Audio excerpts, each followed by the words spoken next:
ሶስት መኝታ ነው ማሳያችሁ። ፊኒሺንጉ እንደዚህ ተጠናቋል።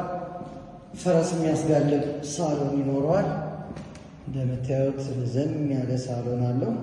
ስትገቡም ረዘም ያለ ኮሪደር ይኖረዋል።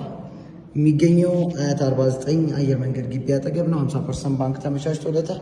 ይህን ቤት ተረክበው በ50% ክፍያ እየኖሩ በረጅም ጊዜ ከባንክ ጋር ራሳችንን እናመቻችላችሁ ይሆናል።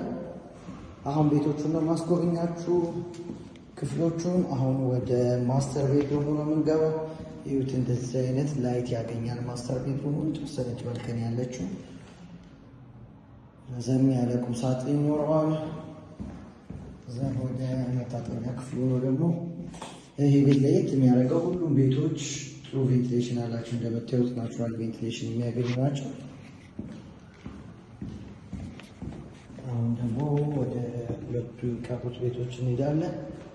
ሁለቱ ቤቶች ልጆች መኝታዎች ናቸው። እዚህ ጋር እና እዚህ ጋር ይኖራሉ። መሀላቸው ደግሞ ማስተር ኮመን ባዝሩም ይኖራቸዋል። እዚህ ጋር ሶስተኛው መኝታ ክፍል፣ እዚህ ጋር ደግሞ ሁለተኛው መኝታ ክፍል እናገኛለን። የቤት ተጨማሪ የረዳት ክፍል እና ስቶሬጅ አለው። እንዲሁም ክሎዝድ የሆነ ኪችን ይኖረዋል መግቢያው ጋር። እዚች ጋር ደግሞ የላውንድሪ ስፔስ ነች። ሁሉም ነገር ያሟላል። አበሻ ኑሮ በጣም አመቺ የሆነ ነው። አካባቢውን በጣም ካልም የሆነ ለኑሮ የሚመች አካባቢ ነው። ይሄን ቤት በ15 ሚሊዮን ብር ባለው ዋጋ ማግኘት ይችላሉ። ከነ ፊኒሺንጉ 50% ወደ 7.5 ከፍለው ቀሪውን ከባንክ ጋር በረጅም ጊዜ የምናያይዝላችሁ ይሆናል።